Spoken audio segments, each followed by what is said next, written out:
的关键时刻，施总，今天这一篇的评论震惊了全台，甚至在外交圈掀起一个波澜。你看到他直接说 “How Taiwan lose Trump”， 台湾何以失去川普？这个人是谁写的？这个人不是说他是一个很小咖，没有哦，他可是川普在第一任当总统时候，他还担任了美国国务院的高级顾问，这个人叫做惠顿。对，但是他今天这篇文章出来，为什么有非常在外交圈有一阵的波澜？因为现在这个时刻是我们台美谈关税最重要的关键时刻。没错，在这个关键时刻，这篇文章突然丢出来之后，你仔细去看内文，他竟然是在解析赖政府到底做错了什么事情，是你得罪了川普什么事情？你今天丢了这一篇，你到底是一个警告，还是一个讯号，还是他今天这篇文章根本就是一个川普的使用说明书？好，我们现在给大家看一下，今天这篇文章引起大家的关注，叫 How Taiwan Lose Trump， 也就是说台湾怎么输掉川普。好，那主要写的人是这个惠顿。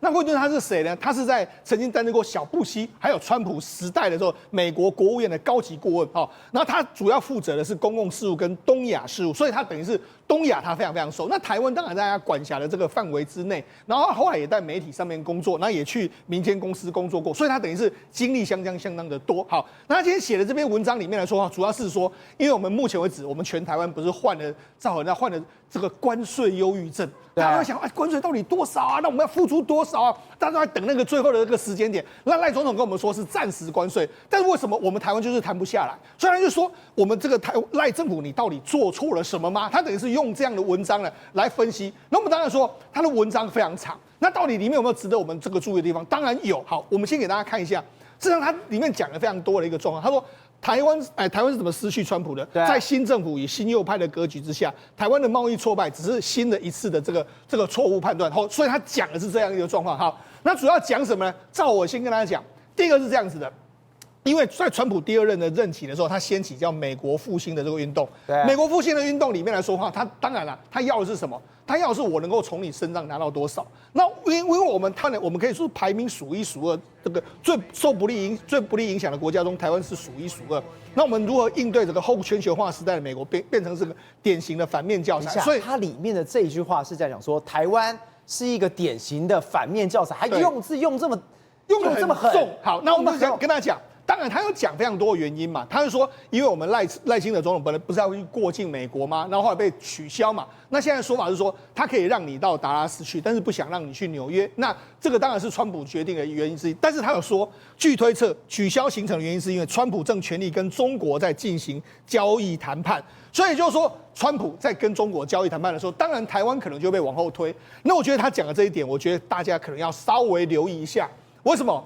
因为如果这个推论是正确的话，那我可以在这边跟大家预估，搞不好台湾的关税会真的延到中国关税谈完之后，台湾的对等关税才会出来啊，有可能啊。因为什么？因为假设台湾变成是这个美国要跟中国谈判的一环的时候，台湾关税绝对不能太早，因为中方一定希望台湾的关税在中方跟美国谈判之前才能够敲定嘛。对，所以也就是说，事实上之前媒体曾经报道过。台湾是第3个去跟美国谈判的，但是谈了之后很快就已经 OK 了，但是这个关税案被川普搁置在桌上就没有谈，所以显见是川普根本没有要谈这个关税，所以才有这个暂定20%。好，这个是他的这个说法。好，另外一个就是说，你看川普这个取消这个行程的时候，没有办法在8月1号达成这个归咎于川普的中国计划嘛，对不对？那川普内部就对此说法有所异议，他们说只要赖总统取消纽约，只去达拉斯，川普其实会批准这一次的行程。但是他们还批评台湾的贸易策略，并将其与更成功的日本做比较。好，那这是什么意思呢？事实上，我跟他讲，我们要了解川普这个人。你知道川普呢，他眼中呢重视的是什么？钱之外，他重视的是大国关系。大国关系，对，你就注意到。他小国呢，基本上都会被他蹂躏。我们给大家看，瑞士是不是被他蹂躏？对，他就直接给你磕个39%。台湾也是这样，他曾经讲过，台湾就是一个桌子上面的这个笔尖嘛，对不对？那这个中国是那么大桌子，他想跟中国达成贸易谈判，他想跟日本、想跟欧盟、想跟韩国达成大的，他喜欢大的，他不喜欢小的，所以就是变成是这样子。好，那所以这是他自己我们对他的这个心理的这个描述。好，但是他这篇文章里面他讲。事实上，台北陷入困境的局面可以推溯到数年前，而且难以逆转。所以他等于是说，他觉得这个今天赖清德总统跟美国关系呢，事实上会走到今天，不是1年的关系，是好几年。好，那他讲的另外一件事，第一个是说，蔡英文在2016年，我们记得那时候他不是有跟川普通电话吗？对。那川普通电话，但是因为之后呢引起非常大的轩然大波嘛，所以听说在这一次呢，这个川普当选了之后呢，我们赖清德接受了一些跟川普关系密切人的建议，选择没有打电话嘛。那就他认为说这本身就是个问题。他说这些顾问给了坏建议。他说因为他们实际上根本无法接触到川普，赖清德应该具备这个判断力，让川普自己选择是不是要接听祝贺电话。相反的，赖只是透过发言人发出一篇自私的贺电的声明，这个呢就会让川普不开心。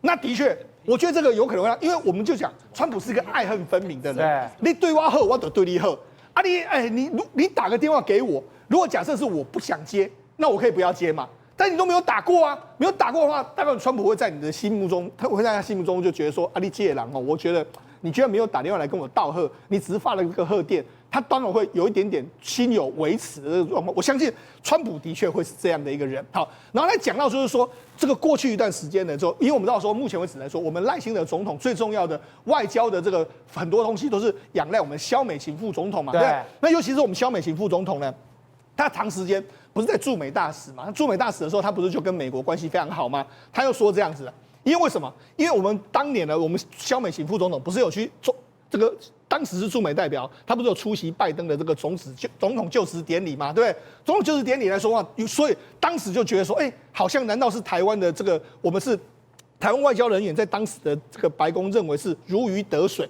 但事实上呢，并没有太多证据证明说这个看法。啊，为什么？因为当时你看拜登其实呢，当时是已经相当的软弱，而且当时已经没有符合我们这个所谓的美国人的期望，所以拜登当时其实应该会下台的。但是我们当时还是跟拜登非常好嘛，所以我们等于是用了非常多关系跟民主党维持关系嘛，对。然后呢，他还说了一个非常重要的点，他说呢，因为他属于那个所谓讨厌川普还有川普政策的政治圈中，他说的是我们台湾跟萧美琴。为什么这样讲？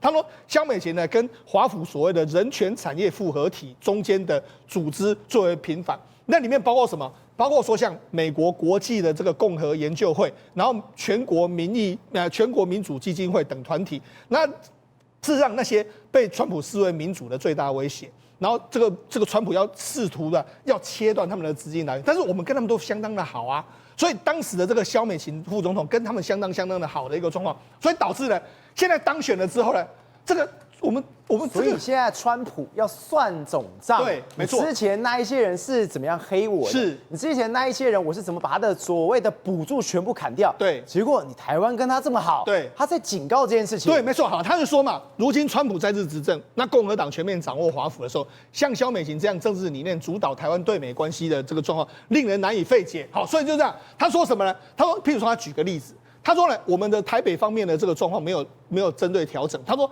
7月29号的时候，赖清德总统呢在总统府接见全国民主基金会的主席戴蒙威尔森。这个全国民主基金会，他以前怎么是形容川普？他说川普是什么？希特勒、史达林、墨索里尼，难怪川普看到气得牙痒痒。对，所以川普对这个单位会怎么想？他觉得说，就是你跟我是敌对，就没想到，赖清德你还建了这个团体。当然，就惠顿来说，他会认为说，你这样好像有一点会踩到这个川普的红线嘛，所以就是一个可能是潜在的这个地雷嘛。另外一个就是说，事实上他说，川普政府呢，其实很多人会同情还有理解赖清德目前的面对的挑战，因为面对的是个在野党主导的立法院嘛。但是他就说，你很多东西呢。民进党内部并没有展开对重要经济议题的真正的辩论，我觉得这一点或许真的讲到重点。为什么？包括说什么对这个临时外籍移民的这个政策是不是要松绑，对不对？因为我们知道，事实上我们现在都一直在讨论所谓的这个陆配6变4，但是外籍的这个移民政策这些怎么做？我们有没有松绑？没有。好。在银行跟保险业的这个过度管制，我们管制非常多嘛，对。然后有能源成本的问题，台湾对美国农产品的有极高的这个关税跟非关税的壁垒，然后对中国也实施多项限制。那即使这些资金并没有任何的政治附加价值，也就是说，他认为民进党内部并对这些问题呢，并没有一个完整的想法，所以他们根本不知道怎么去面对这个川普。另外第二个。他说，在台湾生活或是经商的美国人也面临到重重的障碍。尽管没有明文禁止，但是多数的外籍人表示，没有台湾配偶的话，很难在台湾开设银行。即使有配偶，也需要经历长时间冗长的审查。即使是高信用平等的美国人，在台湾也难获得信用贷款。他讲什么意思？他讲的就是赵尔，那川普其实非常在意，就是你对我们国民呢有这个非关税的相关的贸易壁垒，这就是他会认为说你是歧视美国人。对，那这个部分我们并没有做到。你说我美国人来到台湾，没想到生活对不方便成怎么样？川普幕僚看到是说，一个被左派，我觉得这个可能川普幕僚真的会这样想哦，一个被左派文化议题绑架的政府，例如废核。跨性别政策对美国商业漠不关心，对国防不认真，对贸易逆差也没有意愿解决，所以他认为说美国看出来的可能会是这样的一个状况，然后就说没有错，赖清德可能希望把 GDP 的这个3%提升到我们国防经费，但是事实上。知道台湾没有达标，甚至一度还认为有削减经费。我们不是台湾曾经有要削减军费吗？对，所以说的确是这样问题。当然，他就说，目前为止来说，从华府的角度看，台北只是提出一些温和的承诺，然后连这些都无法兑现，所以等于是军购，你要买东西什么都没办法兑现，所以他可能认为说，哎呀，你这样可能没有办法跟我们美国交往的这个状况。那甚至他还说嘛，我们这个雇佣所谓的巴拉德的这个合伙人呢，来当做游说公司嘛。他说这个其实并不是一个所谓这并不是一个明智的做法，因为为什么？因为这样举动反而是被真正长期支持华府人士认为是一种羞辱，因为他们认为民进党政府长期与奥巴马跟拜登派的自由派结盟，视共和党支持为理所当然，然后找到意识形态这个新右派在崛起，并对台湾冷漠之际，才仓促找了几位表面上跟川普关系的好来游说的说客来敷衍了事。所以他意思是说什么？他是说你过去对我共和党、对我川普没有这么的友好，没错。就我上任之后，你搞了一大堆之后，你现在找一个公关公司来，然后这公关公司其实也跟川普没有这么熟悉，是你就在敷衍我，你根本就在侮辱我。对，没错。好，所以他的意思是说什么？我们台湾没有尝试在处理任何问题，就是现在的新右派的思想结构。然后因未来来说的话，美国的新右派会不会是在川普时代就结束？不会。所以他的讲法就是说，我们可能要做一些不一样的这个改变的这个状况。好。那为什么我要说他的文章呢？当然有说有对的地方，也有一些值得大家商讨。我觉得主要问题是这样子：第一个，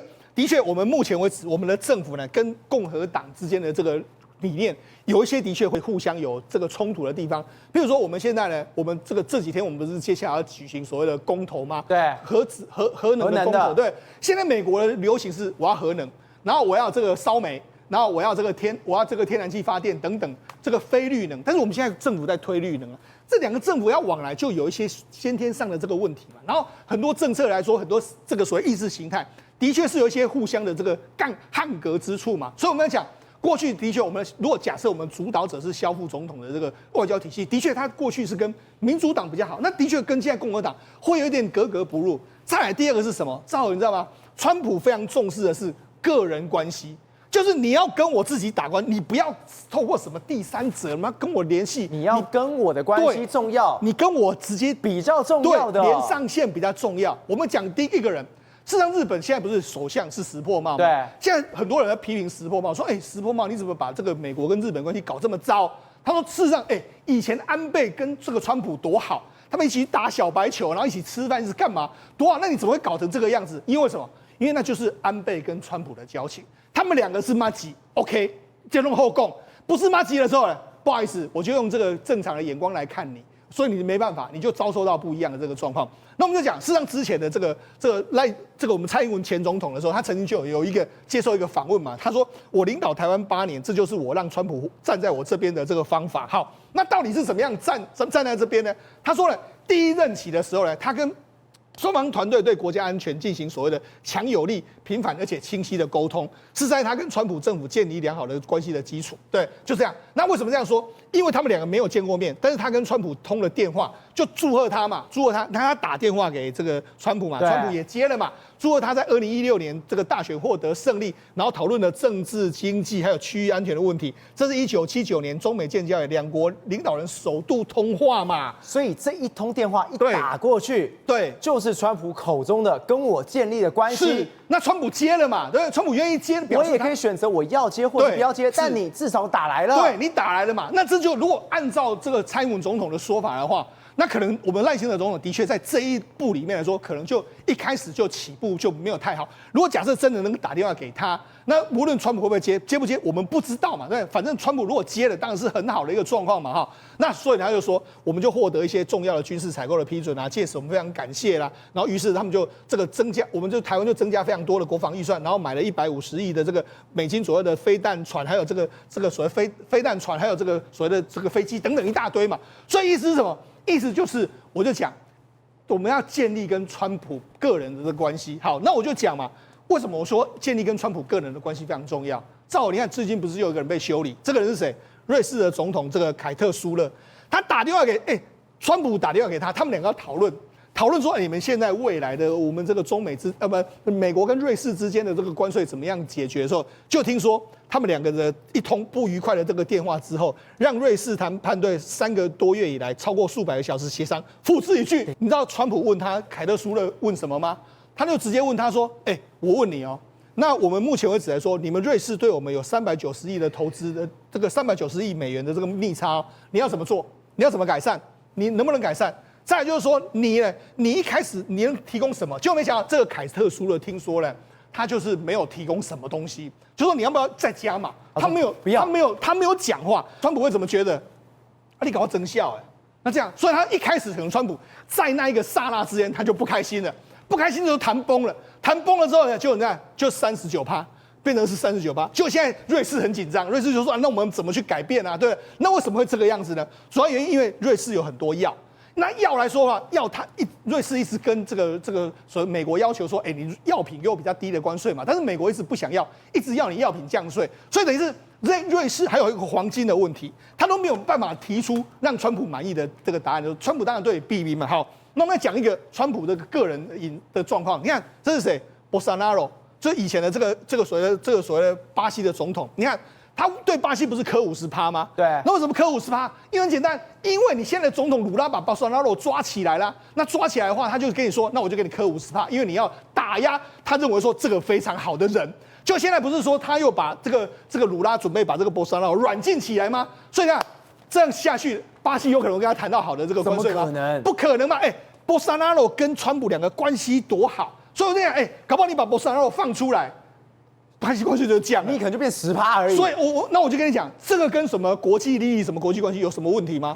这什么跟国家筹码什么关系？没有嘛，这完全就是川普一个人的喜好。哇，送哦，我都安哦，我都合理；我没送，我都不爱合理。所以我才说，现在台湾的问题显然是我们怎么样跟川普搭上线，然后怎么跟川普的这个，尤其是非常核心的幕僚搭上线。如果还是过去那一套。过去的外交思维或许真的没办法，因为外交思维他就是找我们游说团体啊，然后找众议员啊，找参议员啊。但问题是，现在川普不玩这一套，他就要直接打电话。我们知道，事实上有很多总统都有他的电话，听说很多总统都还会跟他 line 啊，跟他这个之前不是有这个吕特不是还有跟他这个 send message 说你好棒好强，然后结果这个川普不是还把这个吕特的讯息弄出来，所以那你要习惯啊，川普就是这样的人啊，你要习惯他的做法，习惯他的思维，习惯他的想法。那我们台湾应该想这个办法去突破目前我们台湾跟美国的关系。不是这样一路看下来，现在川普要的是什么？我跟我个人建立关系是在上面。我刚刚特别提到，今天惠顿写的这一篇文章，其中里面有一段，他说的是什么？游说团体，你根本从头到尾找错人了。你要不然是什么？你找到的是跟川普真的非常非常好的，甚至他的核心的幕僚才能够去说动他嘛。结果你今天找的这个，完全是被川普踢在外面的人，所以这样一路看下来。真的是整个政府的外交政策是出现什么问题了吗？他有讲到，他就说我们就是用从5、6月、7月开始，每月花6万元雇用的这个游说公司巴拉德这个公司啊，他说这家公司乍看之下好像用的有道理因为这个人呢，他跟那个司法部长还有其他人有一些连结但是没有想到在今年3月的时候 ，Politico 的这个已经报道了，这个布莱恩他已经从本来是川普的宠儿，而变成是被川普给踢出去他的核心他是形容什么？从川普的密友到白宫的弃儿，是用到弃儿这个字弃儿所以你就会知道，我跟你讲，我觉得这件事情有一点台湾政府这边确实是。如果我们真的是这个人早在3月份，人家媒体报道就用弃儿来形容它的话，结果我们的政府的单位还5月还用每个月6万美金找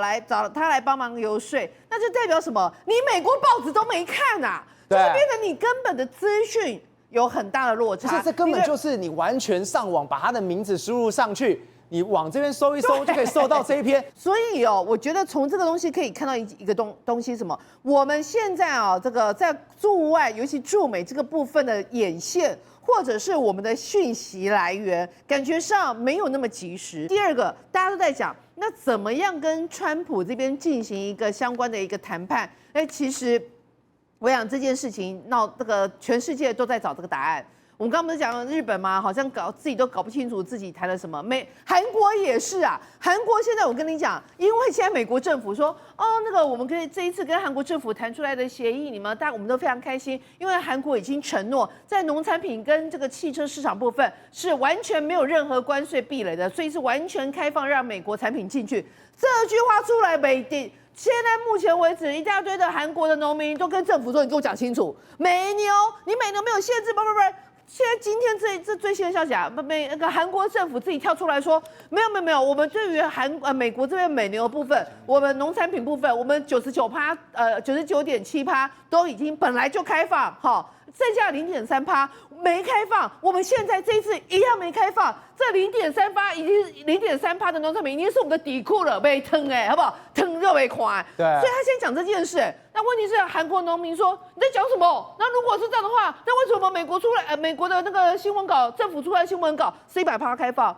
现在就是回到我跟你讲的，全世界没有任何国家拿到白纸黑字的一个协议。所以全部都随他讲。那现在呢？这个国际的一个麦肯锡韩国分公司的，他就讲他就说过去这10年其实韩国政府、韩国的产业有一点温水煮青蛙。你包括钢铁啦，包括石化啦，都面临到中国企业的直逼那你看起来韩国政府没有办法突围，就没有想到现在美国政府也说你钢铁这个关税太多了，你钢铁太多进到我美国，你要课征关税你钢铁怎么样？你造船怎么样？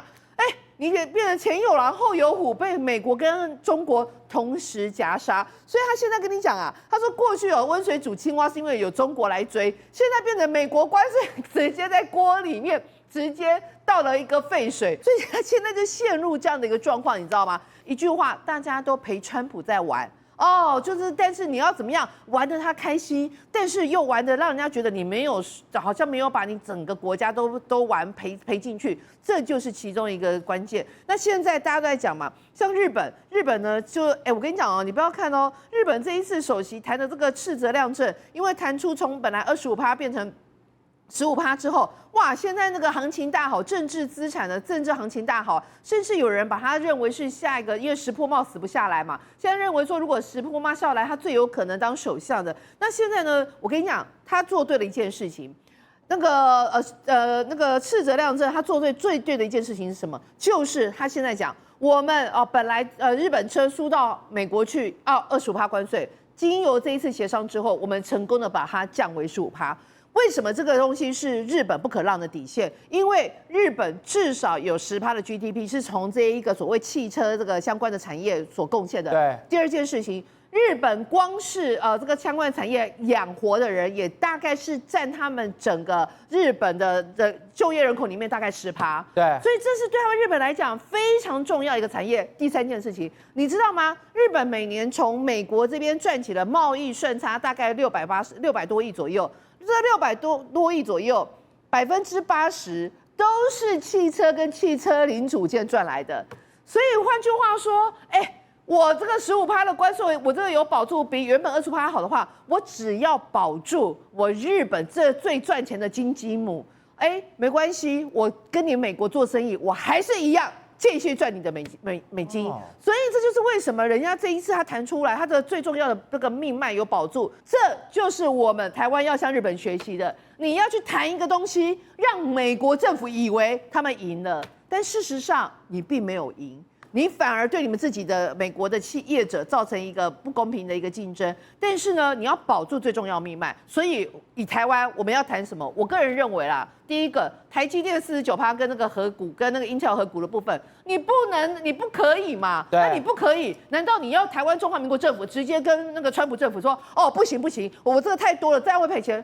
当然不是这样讲嘛。那你要怎么讲？如果是我就说，哦，报告总统，不好意思，台积电台湾政府持股只有6%，比你们美国这些那些基金持有的还少，所以呢，台积电能不能跟 Intel 合股吃你们 Intel 49%，这是我们中华民国政府没有办法做决定的。如果这样说好了，如果台积电他们的股东，如果台积电他们的评估之后，他们认为可以，那我们当然就同意。你就把这个东西毕竟中华民国跟美国一样，都是民主自由的国家，你就把这个东西谈出来嘛，你就让他知道说，哎，这个东西我们也希望，但是我们中华民国政府不能做的，没有办法达到这件事情。第二个，比如说像日本这一次不是有谈去阿拉斯加，要去阿拉斯加投资那个吗？结果那个是开口合约，什么意思？到底去阿拉斯加挖那个油要花多少钱？没有金额，没有数字，对，所以代表那是无底洞。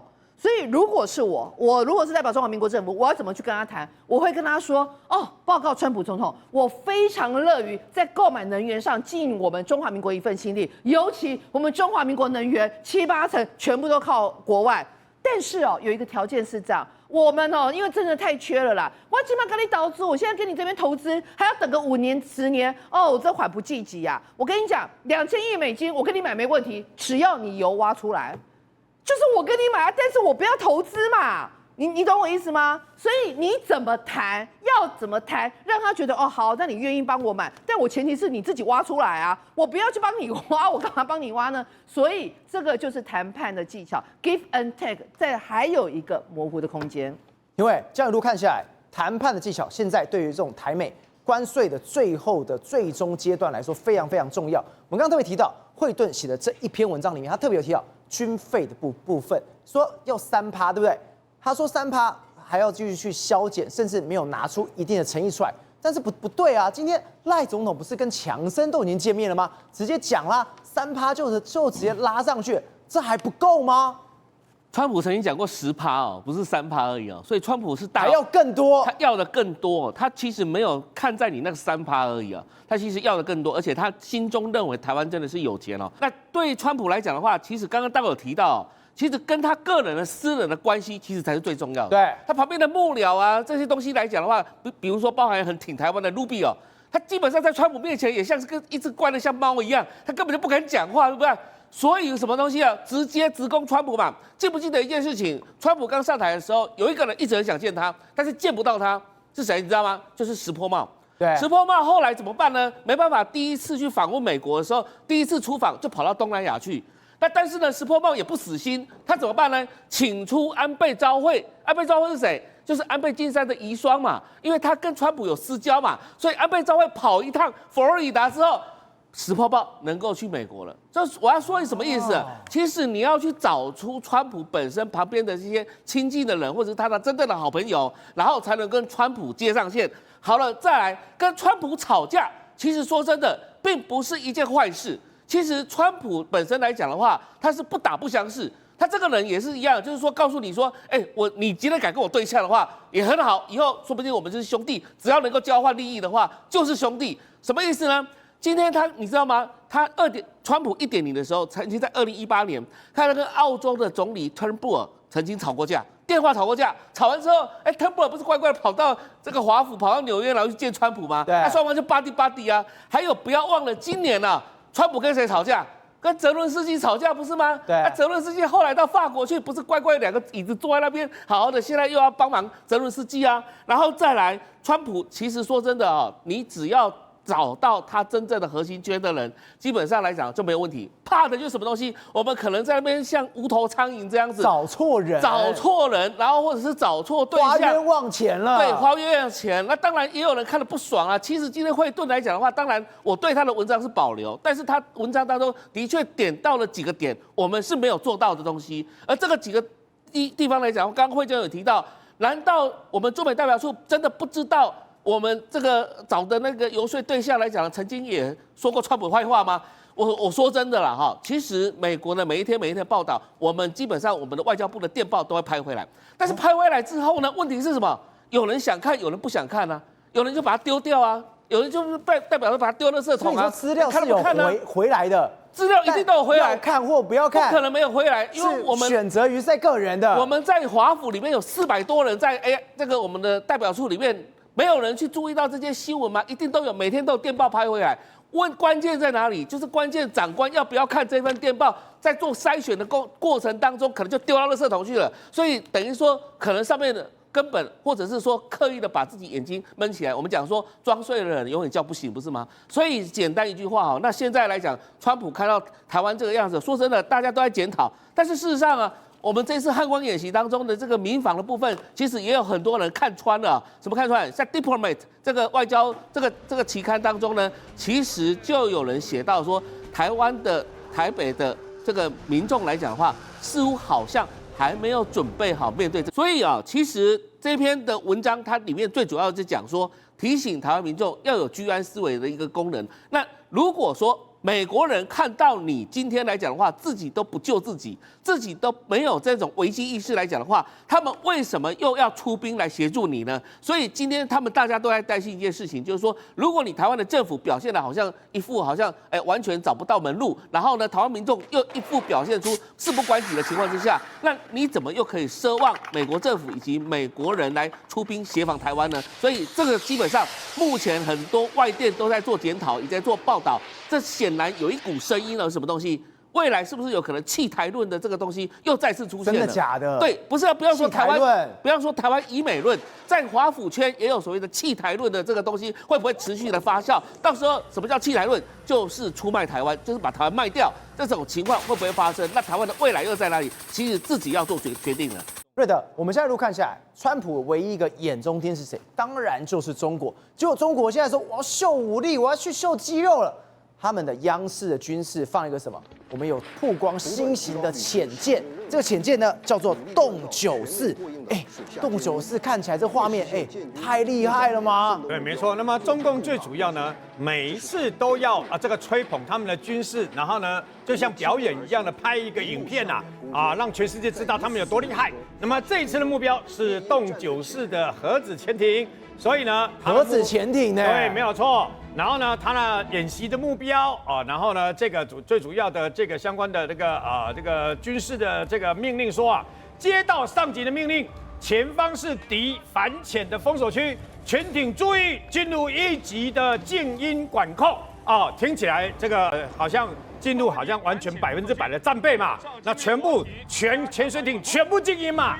赵尔你知道吗？就因为演过头，所以反而成为全世界的大笑话。演过头？为什么说他演过头？他不是进入一切静音吗？对。那我们以前都停留在什么？你这个飞机啦，还是什么军舰啦，你要进行什么的话，无线电保持静音，都不准联络包括美军的什么V2啦，什么全部都禁止这个无线电联络嘛，对不对？对。你要保持让所有的声响都没有，让敌人都查不出来他们也是这样。他们的核子潜艇呢，那么完全保持静默。那你知道他为了中共最喜欢搞这个打油诗嘛？他说照上停火，照水机停机。然后呢，为了达到这样的一个目标呢，所以呢，所有的这个等于说那么所有的什么叫照上停火？本来在煮菜的厨师潜水艇里面厨师呢全部暂停，然后把所有的设备呢全部暂停，所有的冷气禁止开放，然后呢，官兵要忍受的高温干渴的煎熬，为什么呢？我们就在这种情况下达到了以前没有办法到的地方，像不像神话一样？对，那你不要想象，那好像是2次世界大战里面的这个潜水艇里面的状况，就是为了保持静音，所以所有的声响都不能，连这个东西掉到地上都不可以，然后大家不能讲话那所有动作全停大家所有人全停，大概连小便都不能小便了，你知道吗？这个变成了有点像在造神的剧本不是，我们刚刚讲的是什么？这是新型的核子潜舰。讲得好。结果你刚刚讲的是什么？这是人为的静音没有错，这不是一个黑科技吗？好，那既然美国什么东西都要超英赶美，我们就拿美国的那个核子潜艇来做个比较就好了。美国核子潜艇进入1级的静音备战的情况之下呢，不好意思，他们的这个厨师呢，照常的这个得要煮东西，然后呢，他们的这个所有的动作呢，照常啊，该洗澡的洗澡啊，该睡觉的睡觉，该吃东西的吃东西，全部都这按照正常。为什么呢？因为不管是维吉尼亚这个级的这个攻击核潜艇，还是2-2级的这个战略核潜艇啊，不好意思，人家是全部用电脑来控制整艘核潜艇所有的噪音，这就厉害了。所有的每个部位，然后全部是电脑在掌控的。也就是说，我这个核潜艇由电脑掌控，每个地方都降到了最低的情况下，我还能够维持适度的电力，让里面的人继续正常的过活，这才是真正的部队嘛。你真的部队不是应该这样干才对吗？而不是进入了哪里，然后我们就应该全部牺牲所有的一切，然后全部到这里来？为什么？因为2个国家对核潜艇的里面的运作跟定义，还有定义跟待遇是不一样的啊。我们举最简单的例子就讲了啦。过去我们讲了好多次了嘛，什么意思啊？单单里面的伙食就好了嘛。中共核潜艇里面，包括一般的柴油级潜艇、核潜艇都一样，他们要吃什么？中共吃的是便当啊，我这样坦白就是便当啊，对，就是一般自助餐便当，对，他们吃的伙食不就这样吗？然后呢，吃伙食，你看还会热啊，还会热，所以还在擦汗等等啊。这是中共核潜艇或者是一般潜艇里面的伙食是这样，他们是为了说，你看多好哦，这个里面的菜色呢有多棒，他们本来是要炫耀这个东西嘛，但问题是这样。你们吃的就是一般的这个相关的中餐这样子而已啊。但是如果是比照美国的核潜艇或美国的潜艇里面吃这个，茶太多，这是吃把费了吧？吃这个，我们通常要度假，台湾人要出国去度假的时候，在大5星级豪华大饭店的把费早吃早餐才吃到这个吧？这他连冰淇淋都有，这不是这什么东西都有，你要吃什么东西都有，而且呢，遇到每隔1个礼拜呢，他们那个龙虾大餐什么东西都有，而且24小时开火，让你爱吃什么吃什么，红牛排、披萨，反正你要想吃什么东西都有，你的什么咖啡啦、饮料这些无限制24小时供应啊，你知道吗？那么就美军来讲，他为了要让这个核潜艇里面的这些这个美军呢，能够拼命的为我们打仗，所以呢，我要给你最好的、最棒的，什么都是最棒的嘛。两相比较，你就知道边写核潜艇，2国的那个比较差那么多。当然啦，那中共只会说，我们到了必要的时候，我们就会把我们的核子飞弹呢射出去，因为核子时代已经来临了。我们干什么？我问你啦。这样的一个设备，如果你是在近海，如果你的时间还不长就算了。但是你知道，如果你几百天都要在核子潜艇里面过这样的生活，我问你，一个美国，一个中国，你要在哪里当兵？你要当哪里的兵？两边高下立判。宏观取材，厘清真相，犀利精准，深入剖析，时刻掌握关键，新闻时事不漏接。老时段，新气象，我是钟浩和，关键时刻2.0，全新出击。